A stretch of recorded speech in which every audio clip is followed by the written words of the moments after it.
Welcome back. After a singularly vexing first episode, I have managed to successfully brute force my way into doing what is colloquially known amongst the community as the wood age. Or rather, I will have once my pear saplings get around to doing that thing where they grow into usable wood.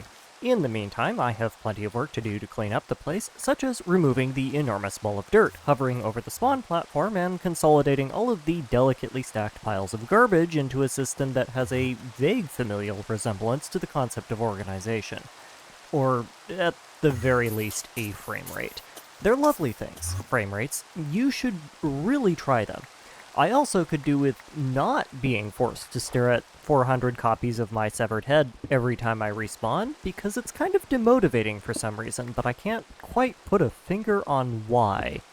When I inevitably run out of torches with which to light my dirt spawn platform, I put structural redesign on pause in favor of grinding out some more mob loot. My need for the stuff has not disappeared by any stretch of the imagination, it's just shifted away from a monomaniacal focus on golden apples and towards respecting the length and breadth of its depth. By which I mean I need iron and gold ingots now in addition to golden apples, so we're farming for those instead. Don't worry, Glistering Melon, you'll have your chance to shine someday. Oh hey, look, a pear tree, how convenient. As nice as it is to see some green stuff on this depressing little blob of sadness and rotting human remains, one tree on its own doesn't do a whole lot for me.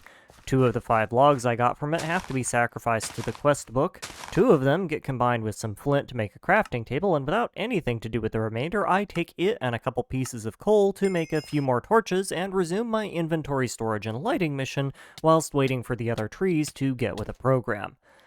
Oh hey, look at that, another tree grew. Now we're getting somewhere. That tree gets fashioned into a wooden pickaxe, which is a change made to the newer versions of the game because you now use wood starting tools, not flint. I can then take that pickaxe to the side of my creeper ball to grab stone. Stone plus flint makes a furnace plus stone, 2 wooden swords I stole from zombies, and 2 planks makes 5 blocks of smooth stone, which combined with some flint to give me a mortar and pestle. A mortar and pestle plus bone equals bone meal, and bada bing bada boom, I now have infinite wood while supplies last. Priority numero uno with this massive pile of wood is obviously storage, both because if I have no idea what I own, I also have no idea what I can do with what I own, and because my main spawn platform is a screaming nightmare to walk around, much less perform useful actions in. This basically devolved into a fun game where I grave rob myself for flint to slap into chests as I try and keep up with the tidal wave of junk I buried my previous cells with, interspersed with a touch of amateur dendrology. It's easy, but boring, so we'll skip most of it. After consolidating the entirety of my production, this point to 4 double chests, one of which is non-stacking armor and potions, and feeling very depressed for a moment, we proceed apace. Even in our state of comparative poverty, we still have everything we need to push through most of the main introductory quests, so I do that. I make an apple tree, a bunch of mostly redundant wooden tools, grow some carrots, craft some wool, and eventually make a bed. Easy stuff that you really ought to be able to do before your first night. It is my 36th night. We are on the pace for a real record setter here, folks. Oh well, back to work. My next immediate priority is to take 8 precious ingots of gold and 6 comparatively less precious diamonds and use them and some sticks to make myself a diamond hammer and a gold file and saw. The file and saw, then, are used on a couple logs to make long sticks from which I can craft a signal crop, which is a legendary misnomer, but that's industrial craft for you right there. When placed without a plant on them, crops will naturally grow weeds, a virulent, noxious plant that has the interesting side effect of turning surrounding dirt blocks into grass if you let it sit for long enough. This is also an excellent time for me to call back to a way earlier bit and remind you that no, in the intervening time that has gone by, broad scientific consensus has still not shifted on its opinion that ingesting the psychoactive chemicals derived from a broad family of hemp plants colloquially known as weed is bad for your health, and that you should avoid doing it without clear specific contraindication due to your unique individual health history and needs as determined by a licensed physician. I also take the time to scrape off some cobblestone from the surrounding creeper ball for use in various applications, and light the place up a bit to hopefully avoid getting jumped by whatever is going on back there. I haven't looked, and I don't really want to look. It's scary and wet and full of spiders. Next up, better tools. Ish. Better-ish tools. Wood is great and all, except that it's not, and to the surprise of no one, chopping down a tree with a wooden axe is a bit like beating someone to death with their own arm. It will work, eventually, if you have enough arms, but more often than not, you end up running out of arm before you end up running out of tree, and nobody comes out of the interaction happy. On the other hand, flint and bone are in plentiful supply, have scads more durability, and a bone mattock will also double as a decent-ish repairable weapon in a pinch, which, I guess now that I think about it, does nothing for the whole beating someone to death with their own arm problem in the case of skeletons, but it does work a whole lot better than mine. Which is good, because the step after that is to farm skeletons for more coal for more torches. I have not managed to luck into a torch arrow wielding skeleton thus far, so my usual method of baiting their questionable accuracy into spawning infinite torches is a no-go, and we need to start doing major expansion work now that I can farm things that don't want to see how many licks it takes to get to the center of my spleen. Oh, speaking of farming, that's the other reason I needed the mattock. It's how you get seeds out of grass blocks. IC2 crop breeding quest lines are a non-starter until the Steam Age, but if you are really determined and don't care about the inefficiency, you can start immediately. Villager breeding is going to be a major thing in our near future, and while I could do it with doors, I would really rather not, and the only other alternative to that is cookies, which need cocoa beans, so guess what I'm hoping to crossbreed? Naturally, now is when I start getting all the golden apples from Infernal Drops, of course.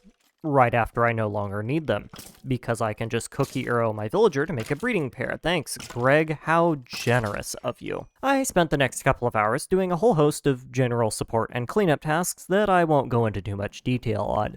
A lot of it is the typical vanilla skyblock stuff. Lighting up the island, getting basic agriculture going, building and expanding farms, stocking up on wood, all that good business.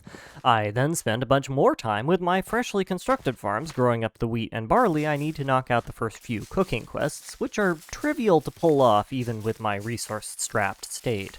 This nets me another healthy dose of the hilariously mislabeled crop item, which I will probably just end up putting oak bonsais on until I'm ready to be crossbreeding them properly, and, more importantly, fiduciary units of measurement.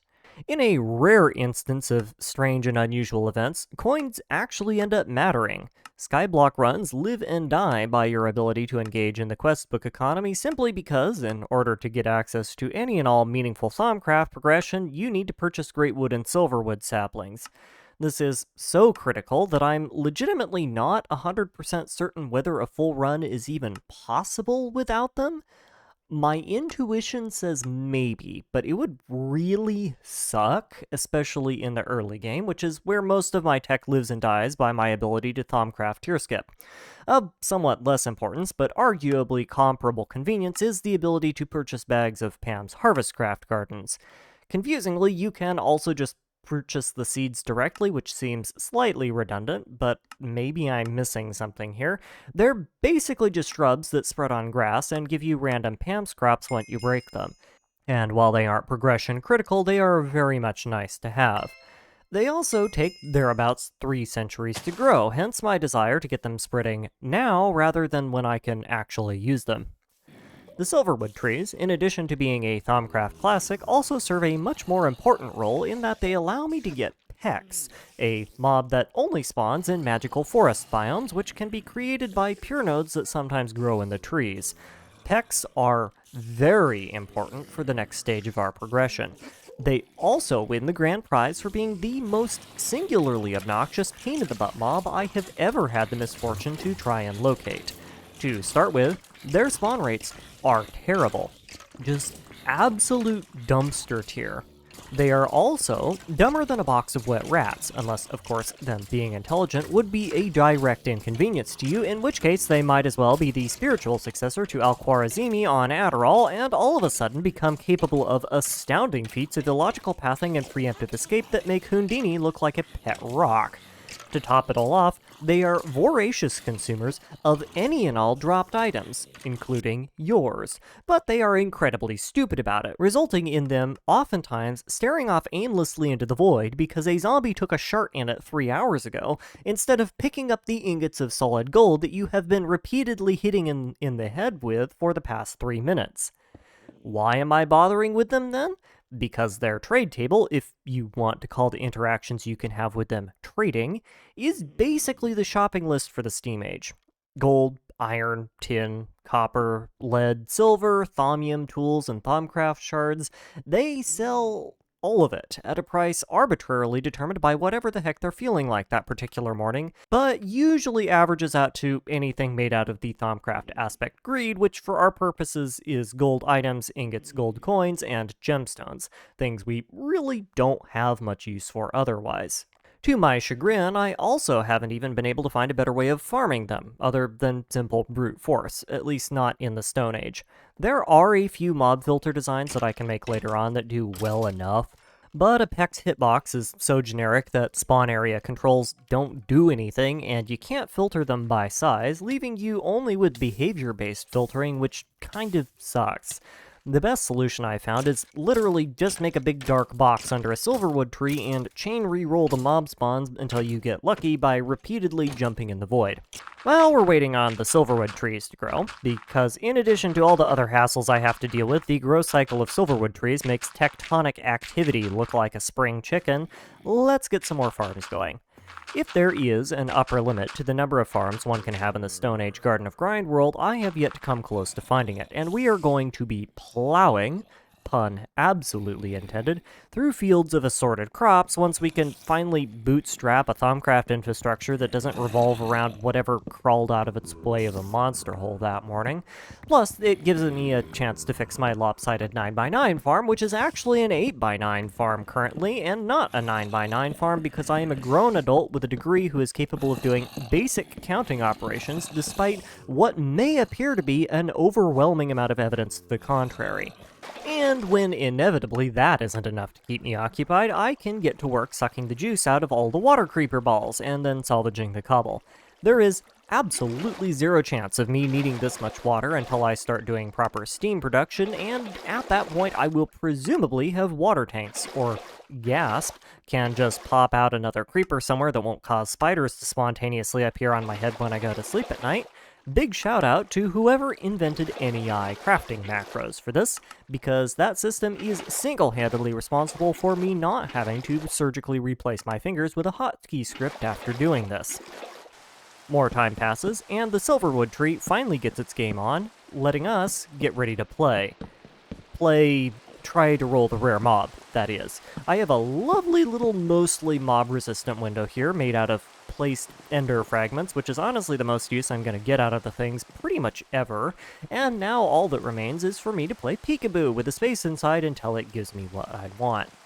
Yeah, tell me that isn't a little bit unnerving. I'm getting palpitations just standing here, and there aren't even any water creepers nearby. Hindsight being 2020, I really ought to have not built this thing quite so close to critical base infrastructure, but we will make it work. There's also nothing I want in here, so bye-bye! And ding ding ding, we have our first customers. No mage here, but there's definitely at least one forager and one of...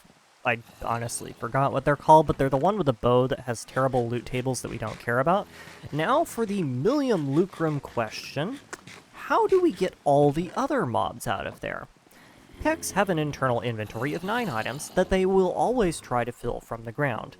In order to keep Pecs from despawning, at least 5 of those 9 slots must be filled with a unique stack of items each, but if you fill all of the slots up, my experience is that the Pec usually will just kind of break and then not chase items or pick things up to start trading, even though they're supposed to always be able to pick up items so they can start trading. This gives me a pretty limited set of constraints to work under, which thankfully do not exclude me spleefing the daylights out of everything else in the farm. For all my complaining about them, Pecs are really good about not running off cliffs if they can avoid it, so as long as I'm careful to not open a hole that they can get shoved into, this is a safe, reliable way of cleaning the place out. The one mob that I can't do this to, the wisp, I just have to shoot down, during which I definitely don't accidentally shoot one of my pecks and get them all aggroed onto me instead. They are technically hostile mobs, but they won't attack unless you attack them first, and unfortunately arrows to the face count as aggravated assault with a deadly weapon, who'd have thought. This can be solved by waiting, or by a good old-fashioned blood sacrifice, after which they will calm down, and just like that, I now have pecs. I wish abs were that easy. Now, despite my best efforts, friendly fire and general accidents from their own buddies killed the hunter peck, or whatever it was, which really is not a loss, and one of the two forager pecks still somehow managed to pull off a Houdini, wander off into the middle of the island, and disappear to a destination unknown, but I was able to lure the second forager into its own pen with the promise of free market economics at work and a breadcrumb trail of oakwood planks, so I'm feeling pretty good about that. I will need to get a mage somewhere down the line for all the Thumbcraft-specific stuff, but for now, it's trading time. Trading with pecks is simple enough. Throw lucrum-containing items on the ground until the green sprinkles appear, and then gotcha your way to victory. The more lucrum an item has, up to a max of 5, the better rolls on the loot tables you get, provided that the pecks pick up the things you give them. Yeah, did I mention these things are brain dead? Several rounds of shock therapy, and no less than 5 minutes of me staring blankly at a stupid sprite in a video game waiting for it to get with the program later, and I walk away from this round of mutually beneficial transactions substantially richer, and now sporting a proud assortment of mostly native clusters, interspersed with a few blaze rods and enough golden apples to cause an allergic reaction to a zombie in 50 paces. All of this is, of course, fantastic, but I'm mostly just interested in the iron right now. Gold, silver, and lead can be used to make hand tools, but they are a terrible material with which to do so, and I have better uses for them. Cinnabar is just mercury, so good luck making hand tools out of that. And while bronze is craftable and does have decent tool durability, I have better uses for it, so it's iron or nothing. And now that we have a, at least slightly reliable source of iron, it's off to the races. Specifically, the land races, which is a joke that many of you will have to look up, but it's the best farming-adjacent humor that I could come up with, so deal with it. While I could use iron and copper to hack together a bunch of doors, make a villager breeding mosh pit, and play the oh-so-wonderfully fun game of twiddle my thumbs until the testificates twiddle their relevant non-binary baby-making bits together, I would much rather just stuff them full of cookies, which needs chocolate. Supposedly, cocoa beans are an easy crossbreed between melon vines and brown mushrooms, and I say supposedly with a generous heaping of skepticism, but I figured that I'd give it a shot this time around. Normally, I get my beans from an armor die quest reward, but that reward doesn't unlock until you've shanked a bunch of cows, and the cow tipper quest itself doesn't unlock until you get clay, which needs villagers, which renders that whole thing something of a moot point in self-defeating prophecies. Of course, it's only after I remember that I have no idea what cocoa bean crops look like in the ground and go to check that I realize one of the requirements for growing the things is to have 3 additional blocks of dirt beneath their crop stick, so my current crossbreeding setup literally cannot produce cocoa beans. And also, cocoa beans look identical to melon vines for all stages except their last, so identifying those suckers is going to have to be done by growth speed or vibes. Fun. I think I'm just going to make a villager boinker. That seems substantially less painful. Step 1 of your friendly villager exponential growth simulator. Doors. Because goddamn do those villagers like their doors. Specifically, only 10 doors for now, both because temperance is a valuable trait in all villagers, and because I barely have enough iron to even pull that many off, and also because the design we're going to use does not need more than that. This does mean that I end up having to make a lead screwdriver, but on the scale of cursed things I've done for a Garden of Grind run, that barely rates. Step 2. Attempt to resolve the housing crisis. Realize that solving the housing crisis by building houses would be expensive, and not in the best interest of several very specific wealthy landowning rent seekers, and instead of building houses to solve the housing crisis, build whatever the heck these are instead. Testificates have precisely 0 standards and will quite happily interpret each door on this little wooden strip as being a house, putting us up to the required 10 houses, lickety-split in a classic case of what happens when you try and have high-density housing in an urban area. Step 3. Persuade your villager to relocate via an extremely nerve-wracking process of shoving and prayer that should be left only to the professional Minecrafters. Make a special attempt to not spleef them into the void, because even though you have enough golden apples to run the Hesperides out of business, getting witches and zombie villagers is still annoying. Step 4. Force feed your villager cookies by shooting him in the face with an arrow smeared with cookie crumbs. The villager will be so impressed by your impeccable game and domineering riz that it will spontaneously mitose into babies, which conveniently preserves all of the traits of the original villager, and also another random villager. Allow them to grow up. Wait. After passing your complimentary and 100% required 10-minute patience check, repeat the cookie-making process with your now 2 adult villagers. The questbook has 3 quests with a cookie as a reward, and all of them are accessible to you, so this should net you a total of 4 villagers, or possibly 5 if, like me, you had 1 breed before you split them. Or possibly less if you ate the cookies like a dingbat.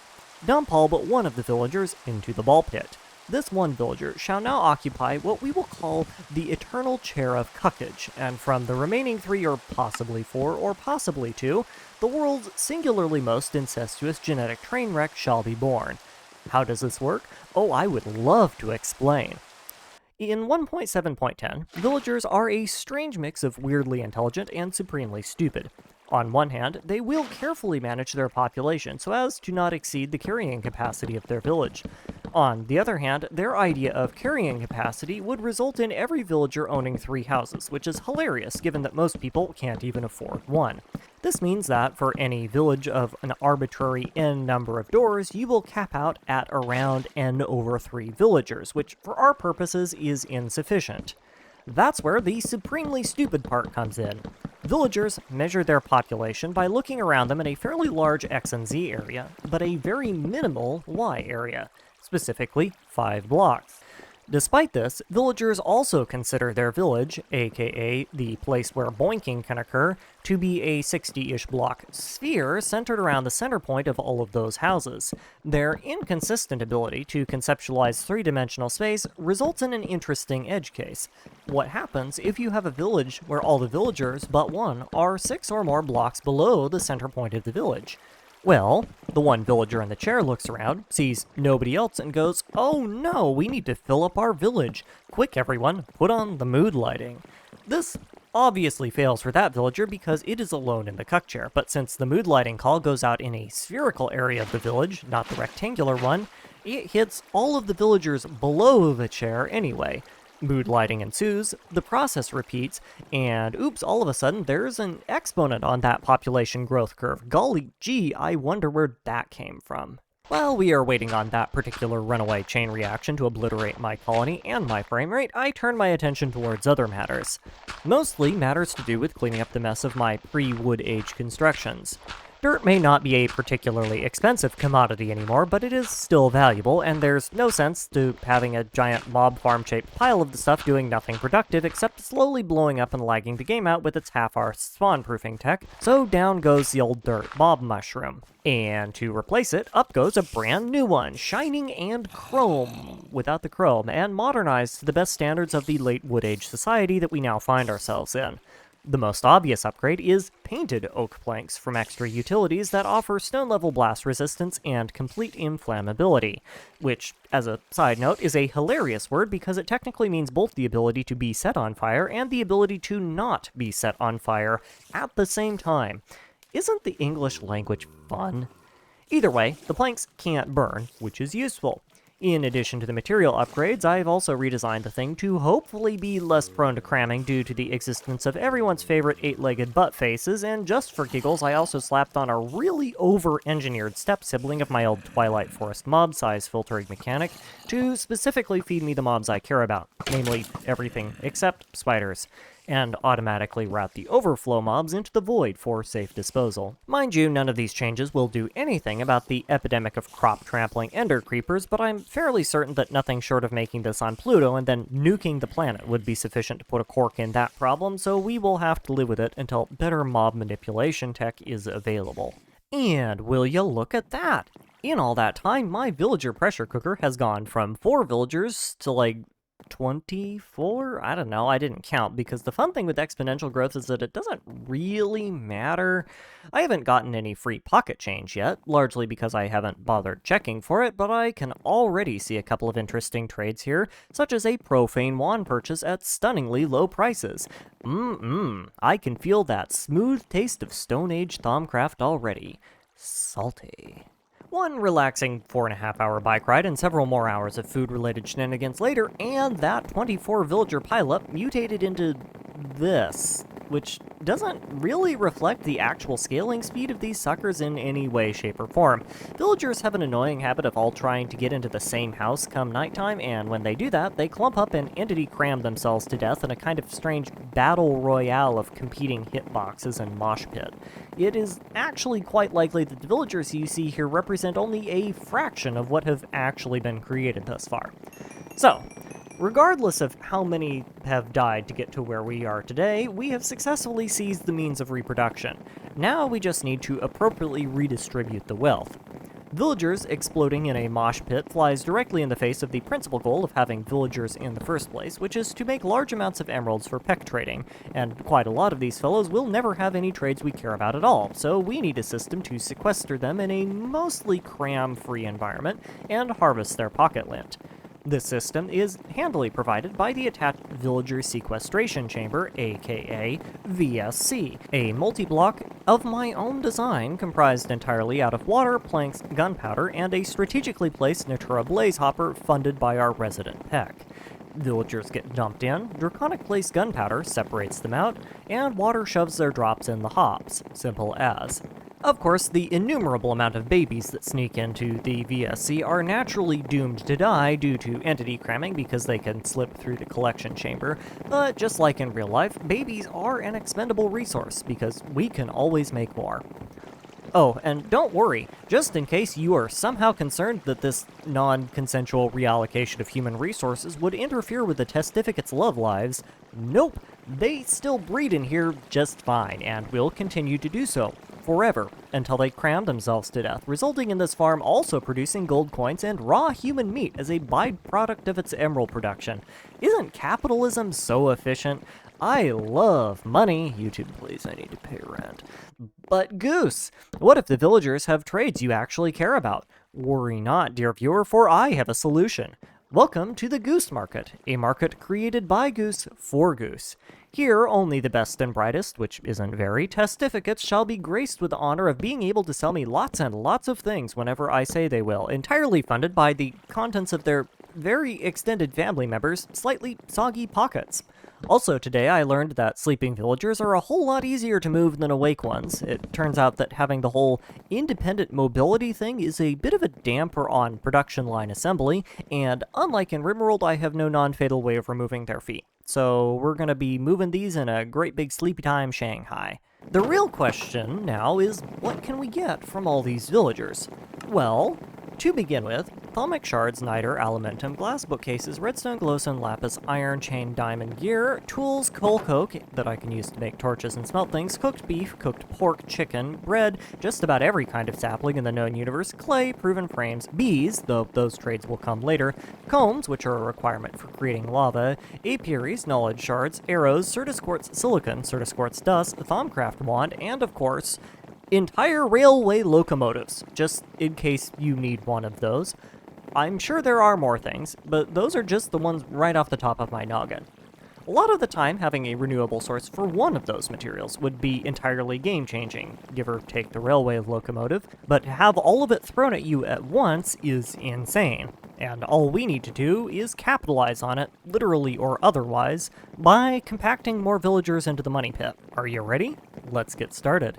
After spending a healthy chunk of change and also the contents of some freshly ground out Thaumcraft loot on the peck of perplexing purchasing priorities, I was able to scrape together a bit more iron, which can be combined with tin, copper, flint, stone, and esoteric mob miscellany to produce my first small steam boiler and macerator. As setups go, it's literally the dictionary definition of minimum viable product and not a whole lot else. But what it does do is allow me to process armor into usable metal dusts, jump-starting the whole industrial revolution thing that people keep going on about. Uh-oh. Excess iron production, free and available emerald supplies, and a whole lot of villagers. You know what that means. It's Thumbcraft time! Except, no, not really, because you need an ingot of rubber to make the thing to make the research bench, and rubber needs sulfur, which needs XP crafting, which needs a seared tank, which needs gravel, which means I get to make gravel creepers for an hour. So we're actually ways off from that. But that isn't why I'm bothering. New quest updates and the addition of a profane wand trigger skip in the quest book have gone a long way to making the Thumbcraft quest tab actually usable if you haven't gone to the Twilight Forest yet.